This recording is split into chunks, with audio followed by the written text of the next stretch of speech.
Ah, l'amour. Vous l'avez vu, ces derniers mois, on en a beaucoup parlé, aussi bien dans nos vidéos pop culture et psycho que dans la série Histoire de psy. L'amour sous toutes ses formes. Je veux aujourd'hui revenir sur 3 films qu'on a spécialement analysés ensemble: Le fabuleux destin d'Amélie Poulain, Quand Harry rencontre Sally et 15 Days of Summer.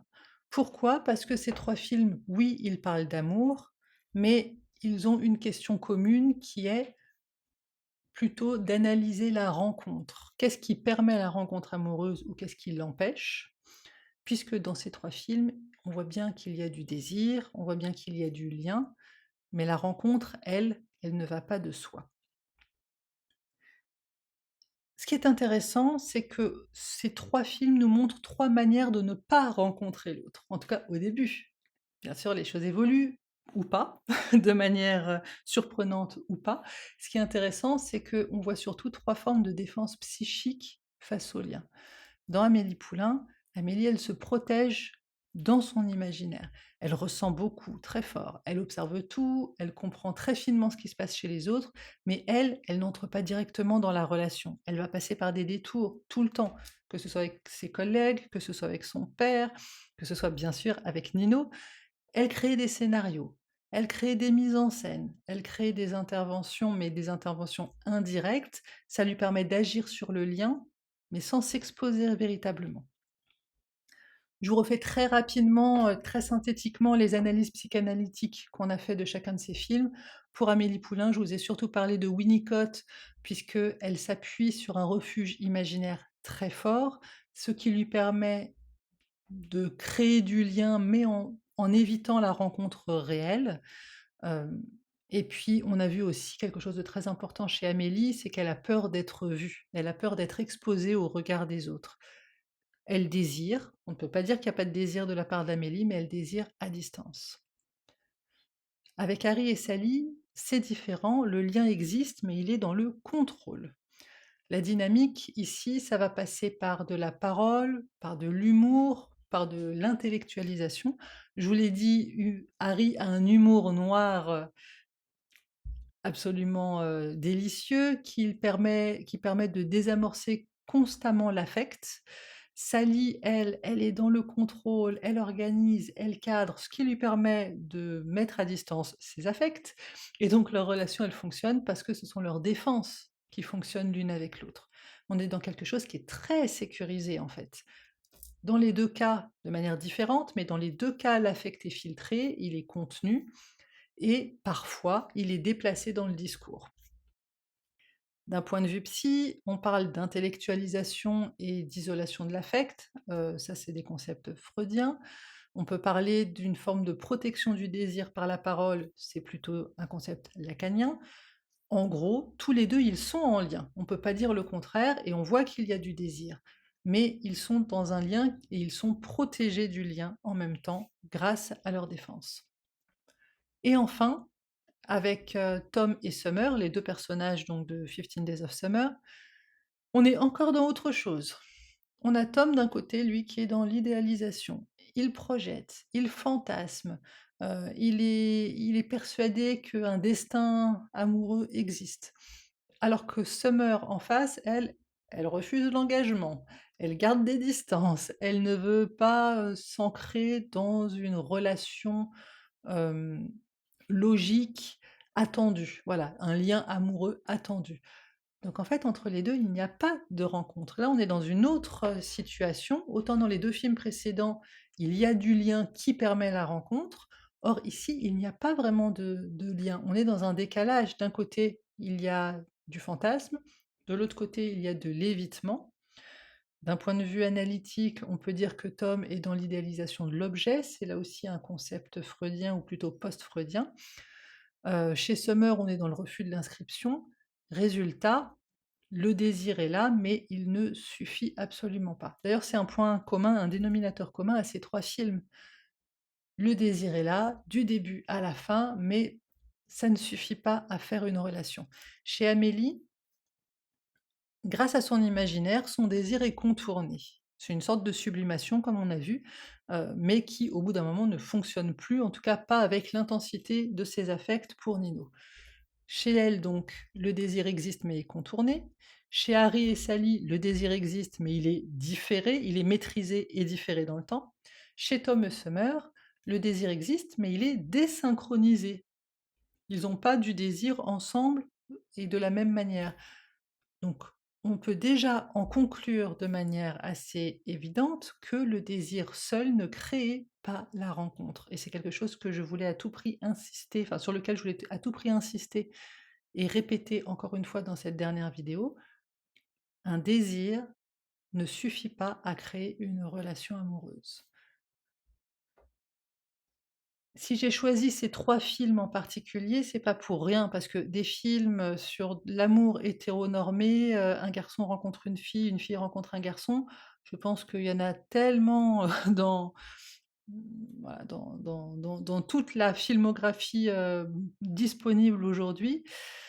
J'ai choisi ces 3 films, bon, déjà parce que je les connais et que je les apprécie, parce qu'ils sont riches d'un point de vue, dynamique des personnages, d'un point de vue symbolique, et parce qu'il y a un dénominateur commun qui est l'imaginaire.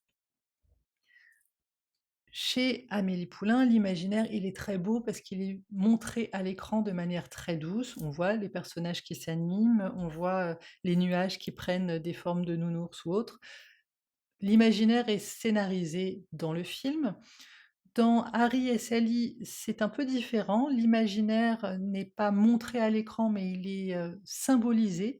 On peut voir notamment, ces petites scénettes qui entrecoupent le film et qui permettent de donner une dimension plus symbolique à ce qui se passe dans le scénario. Et dans le film 15 Days of Summer, j'ai choisi ce film en particulier parce que, il y a un mélange des 2. Il y a de l'imaginaire visuellement à l'écran comme dans Amélie Poulain et il y a des scénettes qui permettent de prendre du recul et de donner de la dimension à ce que vit le personnage, comme dans Harry et Sally. Donc on voit avec ces 3 films, hem, qu'il y a 3 registres du lien. On va lire ça avec une grille lacanienne. Chez Amélie, le lien, il existe, elle le fabrique, il est scénarisé par Amélie, c'est son imaginaire qui domine le lien. Dans Quand Harry rencontre Sally, hem, le lien existe, mais il n'est pas nommé, il est flou. C'est la parole qui va petit à petit permettre de nommer le lien et donc le symbolique va s'intégrer et s'installer progressivement au fur et à mesure du scénario que le scénario avance. Avec Tom et Summer, on est dans encore autre chose, on est dans une collision entre le réel d'un côté, l'imaginaire de l'autre et entre les 2, il n'y a pas de symbolisation, il n'y a pas de médiation symbolique en fait qui se fait et donc, comme il n'y a pas de médiation, il n'y a pas de rencontre et chacun va rester chacun dans son registre.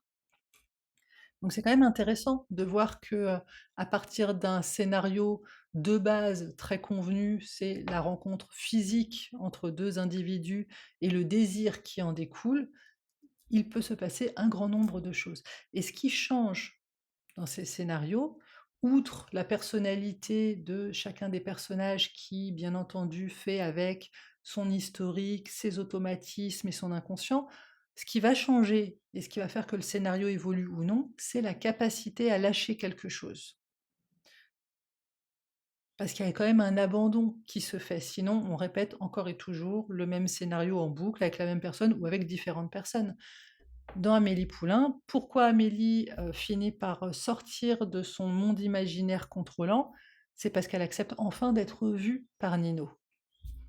Dans Harry et Sally, pourquoi est-ce qu'enfin, leur relation sort d'une relation amicale, contenue, un petit peu sous pression tellement le désir déborde?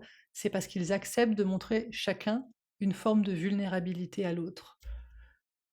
Quant à l'histoire de Tom et Summer, alors là, on a 2 trajectoires différentes puisque Tom, lui, n'évolue pas, il reste pris dans son scénario.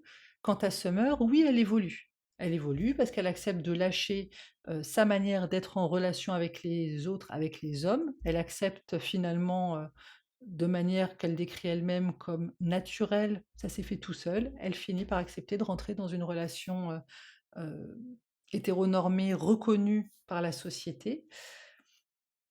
Mais voilà, Summer, elle va évoluer, mais elle va pas évoluer vers Tom, elle va pas évoluer dans la direction du lien avec Tom.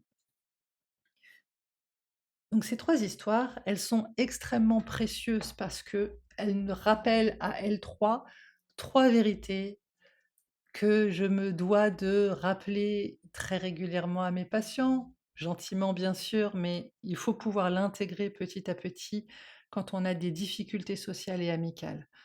Première vérité: aimer ne suffit pas à rencontrer l'autre. Le désir ne suffit pas à faire une relation. Deuxième vérité, ce sont nos défenses qui organisent nos relations. On n'a pas beaucoup de maîtrise là-dessus. On est dans un processus défensif.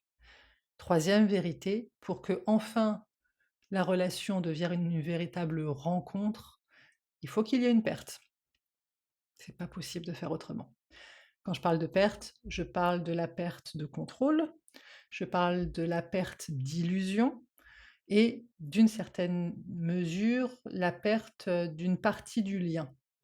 Voilà, la perte de la maîtrise totale du lien.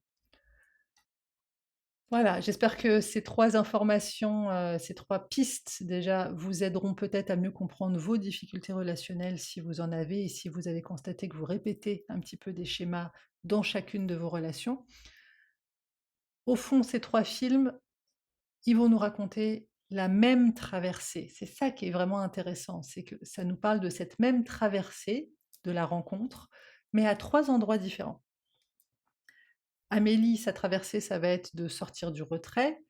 Harry et Sally, leur traversée, ça va être de passer leur défense. Tom, lui, il reste accroché au fantasme. Et Summer, elle, sa traversée, elle va se faire, mais ailleurs, avec quelqu'un d'autre, dans un autre contexte.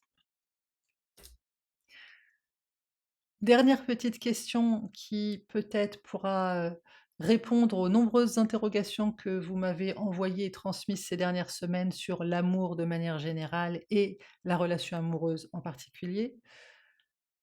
Si vous avez des questions sur, votre relation amoureuse, si vous avez l'impression que ça va trop vite, que c'est trop fantastique ou alors que justement quelque chose ne se passe pas aussi bien que vous le voudriez, posez-vous d'abord et avant tout une seule question.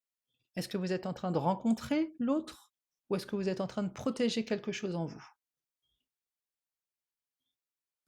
Après, une fois que vous aurez réussi à répondre à ces questions qui sont beaucoup plus simples à dire qu'à explorer et la réponse n'est jamais idéale et parfaite.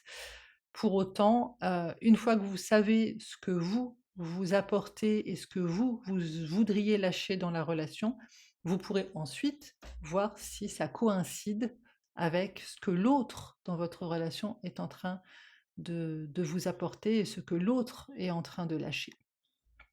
N'hésitez pas à partager dans les commentaires vos remarques, vos critiques. N'hésitez pas à follow la chaîne et si vous le pouvez également mettre un like ou partager mes vidéos. Ça permet de me faire remonter également dans les algorithmes et de faire connaître mon travail à plus de monde. Je vous en remercie toujours. À très bientôt. Bye bye.